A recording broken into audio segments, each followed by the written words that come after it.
between the work, timing, execution, our skill work, end of the game situation. So we're going to go right back into it, into that spot.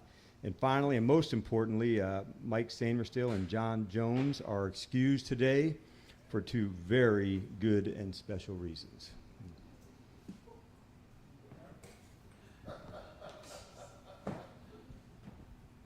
Okay. It's pretty weird, yeah. It worked out last year. With Terry and Jane, like, how much are they able that they're doing to just maybe get that connection back? What are some of the little things they're doing to regain that? Yeah, I think more of it just, time on task, John, honestly, to say, do they have experience together? Yes. Banked reps? Yes. But still, like yesterday, we ran a deep play action, that was over to Terry. That was like good route that you'd seen before. So now it's, hey, let's work this one some more, this one a little bit more. So Jaden's excellent with that, to work a specific route with a specific player on some things. And so that's what you'll see more with him and Terry, extras, earlies, this specific route, this timing, because it's not all the same for every player. And so that's kind of the challenge of it, from a quarterback and a receiver, not the playing zone where you're, back facing the quarterback, but, deep overs, comebacks, the timing of it. So that's what they'll continue to work through. Obviously, they're both very good players, right? But together, the connection, the red zone, all that. Is there something else about how they are, how they operate, besides just being good, that allows them to have a certain connection? Yeah, I would say the complementary reason that comes to mind first, I would think, John, is one's an exceptional deep ball ability to go track it, and the other's exceptionally throwing it. So I think maybe there's, I've never really thought of it in that way, but there's probably some complementary football that goes to one another. So here's a guy that can really go and get on top of people and catch it over different shoulders on a deep ball, and a quarterback who's got the touch to do it. So I think that's probably the biggest complementary piece, of their games, that they're able to, support one another on the things, two of the things that they both do really well. To the guys who made this squad, they take a deep breath, exhale. What about you guys who sat there and went over every different name and every player and went back and forth? Yeah. When you finally make that 53, how did you guys react? Yeah, it's a hard thing. It's not as hard as the players going through it, that's for sure. They have the toughest spot. But there were a lot of ones that kept us up at night. Let's think through it again. Get a late text from Adam, this and this. So, like a either or, a scenario. And so I like going through those exercises with him, Chick, because it also gets me to think of it in different ways. And so I had, for my own knowledge, I wanted the coaches, they're going to rank everybody at this spot and what their roles would be. Week 1, what about week 5? So we could think about what it looks like today and then what it looks like a month or two from now. So as coaches, you do have to think that way. And then also, I know we talk about practice squad and not, but I think of it like 70 men, knowing that here you're counted on to be responsible, to be ready. And so if that's an elevation this week or a following week, it's going to happen. So I want them to just prepare and play in that way. So it's not like they don't get reps at practice, they do. And I want to make sure that, like, these are the standards and how we have to go about them. And with the departure of B-Rob, a guy like C-Rod, Chris Rodriguez, he's been here now 3 years. His evolution is what to you? Consistent, for one. I would say, like, when somebody can demonstrate over and over again that they're willing to put the work in, find the right read, not just the physical skill, but mentally on the special teams. Like, he's a player, Chick, that this team really trusts. If you ask Larry, like yesterday, he was giving the look on punt to another player who's playing the wing. That's the same spot Chris often plays, so that move that he hit, he knows what stresses him. And so I thought, what a great example of, like, Jeremy and him providing the look of things that can be troublesome to some of the other players. And if you can get your team to a spot like that where they're testing one another and pushing one another, that's a really big deal. And I think Chris is a great example of that. I saw it in the preseason games, whether he was just excited when Bill had a big run against Cincinnati, as he was for himself. And so That doesn't happen all the time. And but I like his fight. I like that he really worked hard to change his body.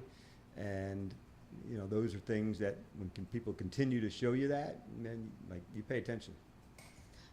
To follow up on that, did you intend to keep 4 backs once you guys traded Brian Robinson? Did you know you would keep 4 backs, and how much did Chris's play in, you know, preseason camp, and I guess even late last season, kind of play into his getting a spot this year? Yeah, it's a good question, and I think it was definitely, like, usually it's at the skill spot. How many tight ends? How many running backs? The evolution also of the return game, Nikki, that's influenced me too, because those are more plays and examples to go see if we can, you know, further even that starting field position. You know, right now at the touchback on the 35, we're anticipating a lot of people putting it into play, but we don't know that yet. And so I think that part of the game it feels running back-ish. Not to say that Debo is a receiver, but he runs hard like a back in a lot of ways, so he's certainly another one that we'll have. But I think that is a big part of it. We think of like an A back and a B back. Austin out of the backfield, third down. So it's not one size fits all, but I do like the versatility of the room. Cliff said a week or so ago that you can't really tell what the offense is until you got some of the pieces back. Right. Now that you have those 2 receivers back, I know you don't have Sam Cosmi back yet.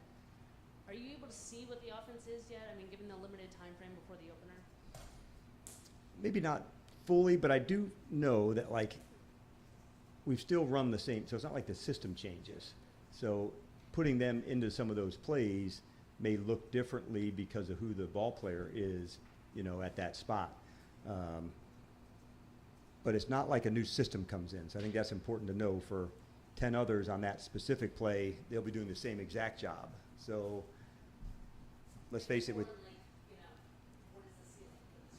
well, that, I think it grows, you know, like, I'm hopeful that the team we are in 1 is going to be really strong, and stronger in 4, and stronger in 8 as we're building it. And if we hit all the marks, then we should do that. Our skills should get sharper, but I like the competitiveness at the receiver spot. And it's not just, you know, Terry and Debo and Noah, but like Jalen is that way, Luke is that way. Like, these are guys that like to battle for it. Our league is made up of a lot of contested catches, and it's one of the things Terry's exceptional at. Debo's in that same space. Noah is there. Certainly Luke and Jalen, they make up like a fierce competitive group, and so that's important. And knowing that, like, in tight coverage, these guys are going to go fight for the ball. Yes, sir. Hey, Dave. I know that the offensive line is a unit, and John's part of that too. And so there's a lot of moving parts. But do you have a working theory as to which side you'd like to run to on 3rd and 2, 4th and 1? You're like, I like that you included John. I think Don Warren would be awful proud of you to put the tight end as part of the O-line. He is an exceptional blocker. I don't know that yet, no, but I do like the athleticism of the group. And so we have tested gap pulling schemes to the left, to the right, putting different guys in different spots. Coleman's been back in there. He's another guy that can get to the move. We've improved also in the screen games because we're ready to go to one side. But as far as like, hey, on 4th down, got to have it going to this side, we're not there yet to say this is where the ball is going to go. You're not there yet with... Yeah, or I'm not there to share that with you yet. I might be closer to that than I'm letting on, but I'm closer, closer than you. Next week, with the schedule, how much Packers do you put in next week along with the Giants, given that you got a short schedule the following week? The coaches really had to be the ones to put it in over the weekend, Sunday, Monday, and Tuesday. So while Adam and I were busy with that, they really dug in on Green Bay. And so that way, when they could then, as the week went on, then it kind of shifted. But having a Thursday game is challenging. Having a Thursday game at week 2 is better than week 7, because having, I don't know if the term would be exactly right, like a preseason bye, you know how we've changed the schedule. So this window allows flexibility. I'm I'm sure some teams are just doing, hey, 2 weeks on the opponent they're playing in the opener, but with that Thursday, there is some windows that the coaches aren't with the players, and they had Sunday off. I met with them by myself Monday. The players then had off Tuesday to begin practice Wednesday. So there was some pockets that they were able to do that, and then you have to shut the folders and put that in the drawer, and it doesn't come back out again until that Monday. But it did help. It did. Fourth down success last year was such a big part of the team story. Right. Like history and like just probability would say it's very difficult to duplicate 87% success rate in fourth down. Agreed. So how do you approach that? The idea that you're chasing that, but it's also probably not something you can like count on Yeah. achieving again. It's not all one, going into the game, sometimes it's, I want to make sure we're stealing another possession. So there's some strategy going on with that. It's about like 9 drives or so a game as you're going through it. And so how do we gain an advantage on somebody? Sometimes going for it on fourth does that. Where's the kicker, comfort level to go into that space?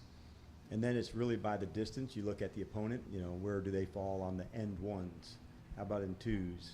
Where do they play on the 3s and 4s? If it's a certain style, maybe you're more apt to know what you're going to expect. But yeah, Jaden was a big factor, in that 87% or whatever the number was. There was a handful for sure that was called one thing, and then something happened, and like he made the rest go down. Like we don't have a play called that. You don't want to count on that. That's a reactive way of the ball player doing his thing, but you don't want to lean into that. I think that's irresponsible. You want to make sure, hey, this is what we think we're going to do, how we're going to go down. But really by game is we make those decisions as much as we can before the game. So going in, the coordinators know what to expect, how we're going to do it. And then as the game unfolds, I'll communicate with them, where we're at. But I think the secret for me on telling the coordinators is early in the drive. So no one's ever caught off guard. Hey, we're going to go for it here, because it can impact some of your third down calls if it's into fourth down, knowing that you may have 2 downs. Follow up on what John was asking before about quarterback receiver connection. You've defended a lot of those. You had Matt and Julio in Atlanta. For you, like, what are kind of like the earmarks of what makes a great quarterback receiver tandem, aside from just great skill by both players? From my defensive perspective, this route's going to happen, and they still complete it. Like, that's the hardest. Like, damn, we talked about this throw or this route, and they're so exceptional at that they were able to, put it in the right location at the right spot. But it is a real thing. The connection, chemistry, all of that matters. The best of the best players, they spend a lot of time together. That's even outside of coaching and that, to make sure those moments are delivered upon. But we're fortunate that Jaden and Terry are 2 that do that extra. Hey, Dan, you mentioned... Welcome. Thank you. Good to be back. Yeah. You mentioned Jalen Lane. I guess I'll start with a specific question. You knew what you were getting in him kind of when you drafted him. What has surprised you about him over the past couple weeks? We knew the punt return ability was really strong. What I probably didn't know, and I knew he was fast and explosive, but the way that he's taken to coaching from Bobby, you can almost see the drill work come into the play. And so, like, there's a specific way you run an option route when somebody's on you. You don't want to hustle too quickly, because then the defender's not really into the stress. So seeing him fully express how to work somebody into a technique, that's a really big deal, because in college, especially on offenses that play really fast, there's not as much man-to-man. And so that's one of the things that can be more challenging for a slot or a wide receiver that's playing in a tempo offense, because college plays faster than we play. So you see less matching and tight coverage. So they're able to run their routes at full speed and hit it and go to the next play. And so running an option route, defeating leverage, beating people in man-to-man, that's been an impressive, I'm not going to call it catch-up, but like development from the time he's arrived to where he is today.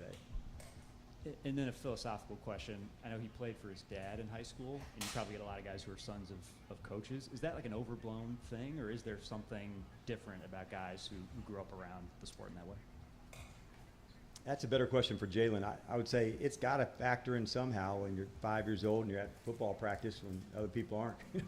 You saw things that happen, and I'm sure, like, it matters. Cliff's father was a defensive coordinator, so like different sides of the ball, and coached him so he said, yeah, try throwing an interception in high school when your dad's the D coordinator. Not so easy. So with Jalen, like being around football his whole life, is that a factor on why some of those things are coming easier? Possibly. But at the end of it, man, like, I like just the work that he's putting in for these rookies, what they're doing right now. This is the hardest thing they've ever done. And that's a real thing. But they'll make it, but they have to put in the work, whether you grew up as a coach's kid or not. Like, it comes down to what we do out on the field, on the grass, like at practice. That's where it has to go down. And I'm encouraged because what I've seen from him is this steady rise. Good afternoon, Coach. Got time for 3 more? Yep. We talked extensively about you taking lessons from your first head coaching run to this one and not copy-pasting, making things better this time around. Having led a previously successful team through training camp this year, what are some of the lessons you pulled from that last experience to this one? I really lean in, David, and you'll appreciate this from the military side, is the after actions. What did I like? What did we need to do differently? What needs to stay the same? And so that prepared me to go into, okay, from a coaching side in these practices, we changed the length of our individual session to being longer. They wanted more time on more skill work. The team's in better shape now, so we practiced a little bit longer. We got more reps than we did last year in almost the same amount of time. So we're becoming more efficient, but because the guys are really fit and they're ready in the system, it's allowed us to practice more. So that's been a benefit. So I would say, looking back before you begin the planning of what took place on the last training camp, what did I like? And I just finished this year's of things I liked. So that'll go into the drawer and be ready for 26. But it does help to have an after-action process to say, this went well, we need to do this more, and that's how I went about it. Hey, Coach. Good afternoon. Good afternoon. I'm trying to decide which one. So when you take a look at the preseason and you all's performance, run defense performance, what were your takeaways there, and how did that mirror to where you all landed on the roster? Sure. I would say our tackling got better as we went, Candy. So first game, I didn't like it at all. Second game got better. As we got to Baltimore, I liked it better. As far as the run defense goes, if I just counted the preseason games, it'd be incomplete. So in totality, I like where we've added guys into the mix. Eddie, JK, Wise, like these are some big, strong guys inside. So I'm pleased with the trajectory there. So it was a combination of adding some personnel, and then I would say like the technique feels better going into it. It'll always be something I see us working on, but our tackling, that's to me the top of the pile. And we're not where I think we need to be and will be. I feel that way every year at the time because it's the thing we don't do full on. And so tackling feels like it gets better defensively kind of as the season grows, and you got to stay on the skill for that. But I'm much more pleased than I am a year ago sitting here at this time, that's for sure. Hey Coach, when you look through training camp and preseason, was there any wow moments for you that you did not expect to see? Man, that's a good one. Going into the season, the communication defensively reached a new level, and I was pleased to see that, Donna. And like, that may not seem like a wow one for the coaches, for the fans or for somebody watching practice, but the level of focus it takes to get that communication right, I know that the players and the coaches, man, they are putting in work. And so the walkthroughs, the consistency of that. The wow moment probably came for me, it was like before Baltimore, we had a practice that was designed only for situations. And I really pushed us to ones that come up a lot and some that don't come up very often. But their ability to execute on that day and what I would call winning time moments, that showed me wow, like they've put in the work and they have an understanding of what we want to get done. Sideline catches, timeouts, long field goals, onside kicks.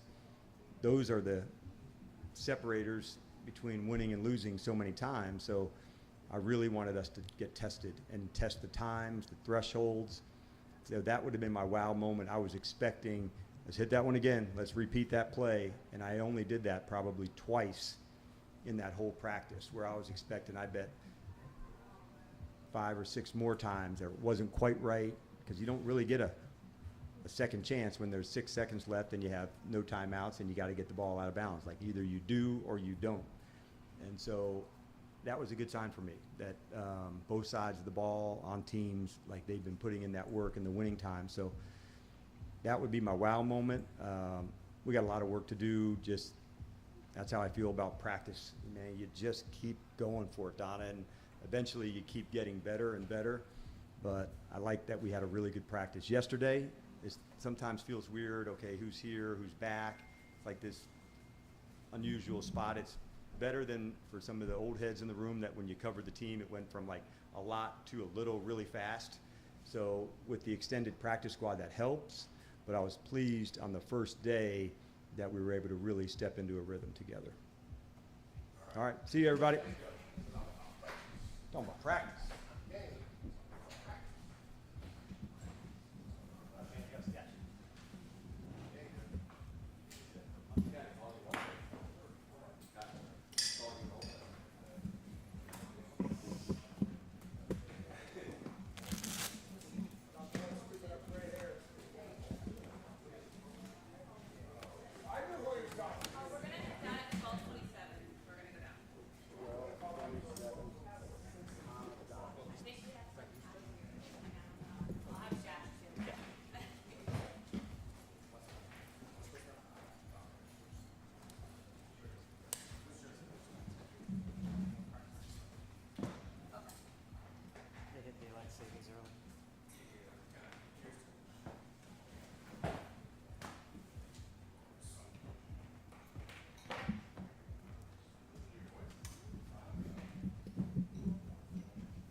just made my day, Scott.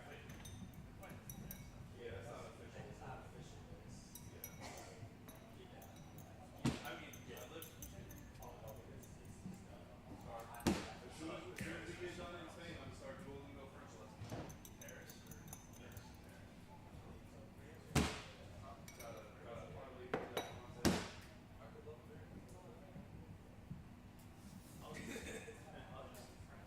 Oh, we're all playing right now. It's gonna make TV match like European countries. So you're any shade other than the shade that they are. I shoot the same thing we shot the last 2 months.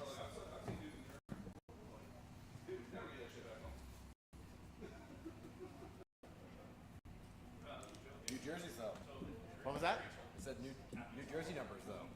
Oh, very exciting. Get some fresh Javon Kill on 99.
No, it's not you. Trust me.